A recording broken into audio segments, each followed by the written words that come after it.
Best ever listeners, how you doing? Welcome to the best real estate investing advice ever show. I'm Joe Fairless. This is the world's longest running daily real estate investing podcast where we only talk about the best advice ever. We don't get into any of that fluffy stuff. We don't do that fluffy stuff. And today we got Follow Along Friday. The purpose of Follow Along Friday is to talk about our entrepreneurial ventures as real estate investors, lessons we've learned, lessons we've picked up on.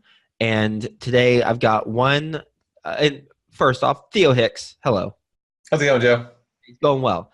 And today, there are three lessons total. One that I have observed throughout the week, but then also throughout life, quite frankly. And I'll talk about that. And then two lessons that I want to highlight that I learned from my 9 interviews that I did last Thursday. And I learned more than 2 things, by the way, but we have a short period of time, so I just wanted to call out 2 things from some of those conversations. So let's go ahead and dive right into it. You good with that? Let's do it. All right. So I'm going to switch up the order. I know I sent you an outline. I'm going to switch up the order a little bit. Anna Kelly. Anna Kelly. She is the founding partner of Zenith Capital Group, and you can see her and say hi to her at reimom.com. She has a portfolio valued at over $12 million. It's $12.5 million, 130 doors. And her largest deal is a 73 unit. Definitely. Largest deal is a 73 unit. She found the 73 unit by speaking to someone at a gymnastics class. I think it was with one of her children was doing gymnastics.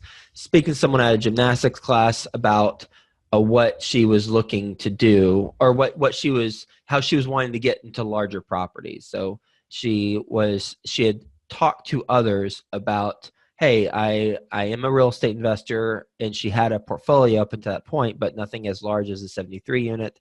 And at the gymnastics class, she connected dots with someone else who was there attending for their kids' thing, and they ended up doing a transaction together. And the reinforcement, the thing to reinforce here is, well, one, as we all know, it's challenging to find really good deals, especially off-market deals. So when we are in places like a social gathering, if you've got kids, then their soccer game or gymnastics or tumbling or whatever, it's important to be social, talk to other human beings.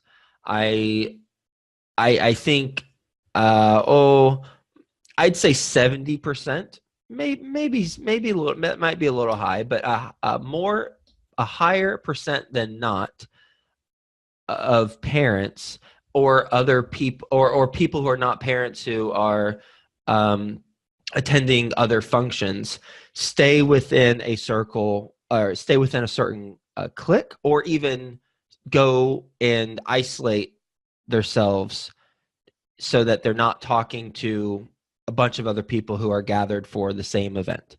And that's a big miss. One, it's a big miss just to have human interaction. And whether we acknowledge it or not, we all need a sense of community, and it will be you will have a better feeling for having spoken to others than having not spoken to others at an event like this. And then 2, it leads to business results, or it could lead to business results. And nobody wants to talk to someone who is peddling a deal at a gymnastics event. Like that's not what I'm saying here. All I'm saying is, when we attend social functions, be social. And in this case, it led to a $7 million, $6.4 million property that was purchased.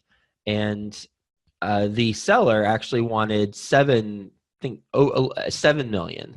And she initially offered 6, and they came to agreement at 6.4 because of updated financials and some other stuff. But so even when you're $1 million off, whatever that percent is, which is a high percent, off on $1 million on a $6 to $7 million property. That's a high percentage. Even when you're that far off, when you have that type of relationship with someone, then you can work through you have a higher chance of working through something. So when you're at a social event, be social.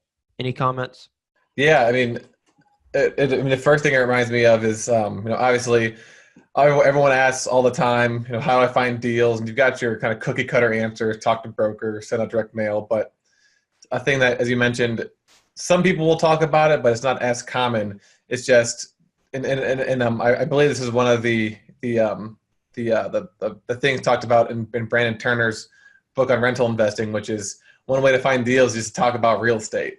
I think either he gave examples or maybe I just heard it on your podcast, but I've heard people find deals from people they met at church. I remember, I think this second one was definitely from your podcast. The guy would, he was buying single family homes, and he would just talk to cashiers at like every time he went to like a grocery store. He talked to the cashier, and I remember that. he had some strategy. He didn't just like say, hey, can I buy your house? Like he had some strategy behind he would compliment them, and then eventually the conversation would lead to real estate somehow, and he would just essentially ask for referrals. But yeah, I mean, it's just kind of getting creative, and it's going to be a lot easier to find like a single family home using the strategy. But as Anna has proven, you can find these larger deals as well, even somewhere as non-real estate related as a gymnasium or a place where you do gymnastics. So no, I agree, man. I know someone else who found a deal through just talking to someone at work. So if you're having trouble finding deals, one way to do it is to just talk about real estate. But again, don't be really weird about it and just walk up to random people and say, hey, can I buy your property? Yeah. You can, but it's kind of being more natural about it and having real estate being naturally brought up. So obviously when you're talking to people, one common question is, what do you do for work? So that's a pretty easy way to bring it up. Right. Yep. I agree. And then the other thing I want to mention about my conversation with Anna is a lesson that she learned that I want to make sure that all the best ever listeners are aware of is the different debt service coverage ratio requirement based on the size of the market that your property is in. So Theo, I know we have some a document or information on this. You want to take it from here? So it's actually deeper than that. So it's based off the market, but it's also based off of I'll start answer your question first. So this property right here was a 31 unit. I'm assuming she got one of those smaller balance loans. Yep. A small balance Freddie Mac loan. So for this is a minimum debt service coverage ratio. It's broken into 4 categories: top market, standard market, small market, and very small market. And if you want to know exactly what those means, you can find those on the Freddie Mac site. But for the top market, the minimum debt service coverage ratio is 1.2, whereas for the very small market, it's actually 1.4. And since that's a ratio of debt service and NOI, you're going to need I believe you need a higher NOI in those very small markets in order to qualify for the loan. Whereas if it's a top market, your NOI doesn't need to be as high. So yeah, got it. But at the same time, it's not just the debt service coverage ratio; it's also the LTV at purchase and at refinance. So for the top market and the standard markets, the LTV is 80%, whereas for the small markets and very small markets, it's 75%. And there's also something they have for the interest rates as well. So it varies if you're doing IO or non-IO, but essentially, and IO stands for interest only. So as you go up, and by up I mean I guess down. So as you go from top to small, the interest rates get a little worse. So the IO periods either are non-existent or shorter, and the interest rates for the IO period, interest only period, and the standard period are also going to be higher as well. And that is very important and should be taken into account when you're underwriting, if you are looking at tertiary markets or markets that are barely a market. So just make sure that you're aware of the different tiers of pricing that agency loans have based on where you're located and what your deal needs to do in order to qualify. Then one more thing too, just to kind of add to that, if you're not doing the small balance loan, you're going up to their either fixed rates or floating rate loans. It's not going to be a standard based off of whatever size property it is. The interest rates, the debt service coverage ratios, the LTVs for those loans will change based off of the length of the loan. So the longer the loan, the better terms you're going to get. Interview number 2 that I want to call out, and then I'll end with an observation I have from this past week / life. Number 2 is from Jason Hall. He's the CEO of Door Grow, and which is a property management growth. He's a property management growth expert. He is focused on helping property management companies, grow and scale. And he said in his advice, what I liked about it is it's applicable to business and not just property management companies. There are some nuances clearly for property management companies, but some of the things he talked about, regardless of if you're trying to grow a property management company or a syndication company or a fix and flip company or a cupcake shop, it's still applicable. And one thing that he mentioned that I subconsciously was thinking about, but I hadn't consciously thought about it, is when you create a company name, you want to make sure that you can easily say it and it is memorable. And in order for it to be memorable, you need it to be easily said from one person to the other, because word of mouth is the number one referral of purchase intent, or number one way of getting purchase intent is word of mouth. And we will, if we can't pronounce a name easily, then it's tough to recommend it. So when you're creating a company name, make sure that it is it's not only easy to pronounce and say, but then also spell it correctly. So for example, if you there's a company in my area, I still don't know how to say their name. I think it's Design STR, and design is one word and then separately STR. And I think they're going for stir. But if I were to Google that, I guess if I Google Design STR, I don't even know if the first word's design, by the way. But if I were to Google exactly what they put on their building, then I'd probably, I would obviously figure it out. But it's tough for me to talk about that company. And if I heard it in passing, I might misspell. Well, I definitely would misspell their name, and then I'd go off on some other Google search and maybe find a competitor. So don't spell your company name in a unique way. Spell it in a common way. That way people can easily search it if they're needing to search online. But then also if you have in my opinion, if you have a really complicated, or not complicated, but a tough to pronounce last name, I wouldn't put that in your company name. I would go with something that's much easier to pronounce. And also, you don't want it to be generic. So there are 3 things. 1, pronounce it, easy to pronounce. 2, easy to spell. And 3, avoid generic names like, I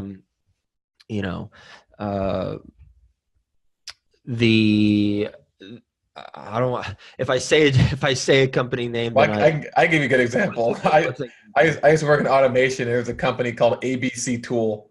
right. And and you know why they're called I ABC Tool? don't know. Because back when phone books were a thing, you'd be the first to actually be there to look their name up if you're looking for that tool company. That makes sense. My brother had a T-shirt company when he was in college. He called it A1 Game Day, and for the same reason, A and then one, and boom, if I'm looking for t-shirts, I'm going to be the Yeah. first one there in the phone book. Well, phone books aren't a thing anymore. So you want it to be a non-generic name to the category. Otherwise, when people search for your name, then they're also going to come up with a whole bunch of competitors too. Yeah, I So, cannot. I cannot tell you how many times I would never be able to put Theo in a company name because every time I order anything and I say Theo, it's like, huh, Leo, Theo, what are you saying? Every single time, I'm telling you, every single time. So I could definitely relate with making sure that your name is easy to pronounce and spell and isn't generic. So you're not one for hyperbole, so I literally think it is every it single is. time. It's like a joke between me and my wife. Like I say Bob sometimes. It's not worth it. Oh man. All right, and then the third thing is an observation I have, and this observation will help you identify areas to be more successful in the future. And so here's the observation. In college, I went to a junior college, and then I went to a Division III school to play football, and then I got that out of my system for a year, and then I went to Texas Tech and spent like 3.5, 4 years. I can't remember how long I spent there, but I got my degree from there, Texas Tech. So the middle stop, the Division III school where I played football for a year, I remember in practice so a little bit of context first. I did not have a good 40 time. I was like a 4.65 40, and I was not very quick. I was quick. I wouldn't say very quick. I was quick. Didn't have a good straight line time. Had very good hands, and as a receiver. And when we were practicing, I remember the other receivers, they'd be a lot faster than me straight line, and in some cases, but they wouldn't have as good of hands. And in some cases, they in practice they attempt to catch it initially, it bounce off their hands, but then they recover and catch it. And this happened multiple times, and every single time the receiver would get it in his hands, bobble it, and then grab it again, the coach would say, "Great catch," every single time. And in my mind, I'm thinking, no, actually, it wasn't a great catch. Should have caught right the first time. And last week at my softball game, our team, we're terrible. You were on our team for a little bit. We lose a lot more than we win. And it was a close game. One of our better hitters hit the ball to left center. Their left center fielder, it wasn't that hard of a play, bobbled it, then caught it. Ended the inning. Ended our threat of scoring a run. And the guys on their team and our team's like, "Oh, what a great catch. What a great catch." And I'm thinking, no, it wasn't a great catch. He bobbled it. He should have caught it right the first time. And I was like, why do people say great job when the outcome is, yeah, you caught it, but it wasn't a great job. It was, you saved your butt by fixing the problem that you created. And so I was like, you know what, but am I guilty of that myself? And so I started thinking, there are some things in life that I have been rewarded by, but I shouldn't have been rewarded. And then that can lead to negative habits in the future because I got rewarded for doing something that I shouldn't have been rewarded for doing. So for example, because clearly the guy who bobbles it in left center, he shouldn't be rewarded with a thank you or a nice job after he bobbles it and catches it. There was some sort of part of his fundamentals that was off. So I was like, well, that's applicable to real estate because my fourth house that I bought, it was I bought it for $35,000. I thought I was going to put in $5,000, ended up putting in like $15,000. Took a lot longer, and it rented for about the same or less than after the renovations. And I I I believe I like maybe lost a little bit of money. Maybe I made like $1,000 or broke even. It was somewhere plus or minus $1,000. But I got rewarded because I just bought in a market at a time where homes were appreciating. Mhm. So despite my best efforts to screw up the deal, I was able to, get out of it, and, no harm, no foul. But if I had done that 10 times in a row, I mean, I would have lost my shirt. Fortunately, that was the last single family home I bought, and then I went into multifamily. But I I was getting rewarded by not losing a significant amount of money on that deal for stuff I messed up on. And it's important that as entrepreneurs, we have self-awareness to recognize, yes, I did something. Yes, I accomplished something, but did I do it the right way? Because if I did not do it the right way, then I'm not increasing the chances of future success. But if I did do it the right way, then I am increasing chances of future success because I can replicate that process. And so when we celebrate our wins, my suggestion is to do an assessment of, okay, I won on this thing. It turned out well, but did I do the right things to make it like that way? Or did I get lucky? Or were there some other variables in play that might not be in play in the future? So I need to identify that and then make sure I course correct for future endeavors.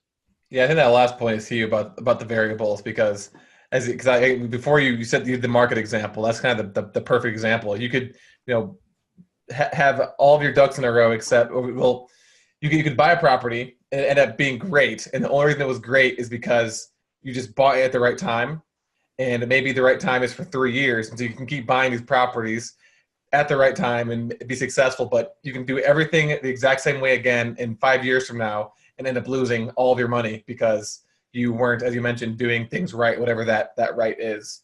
No, I totally agree with that. And so it's important, kind of going back to the bobbling example. I guess for football, you either have hands or you don't, in my opinion.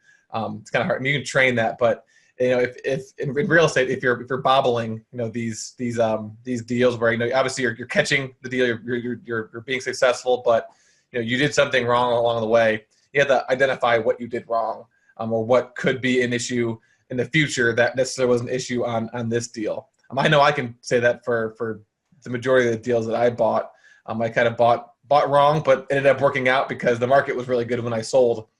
Whereas if I held on to them too long, then yeah, I kind of would have been screwed. But from my perspective, I was able to identify that up front and then kind of uh, salvage the situation. But Yep. no, I totally agree. It just kind of comes down to being aware and not I wouldn't say cocky is the right word, but as you mentioned, celebrating wins that aren't necessarily because you did something amazing. It's because you got lucky in a sense. I Yep. totally agree.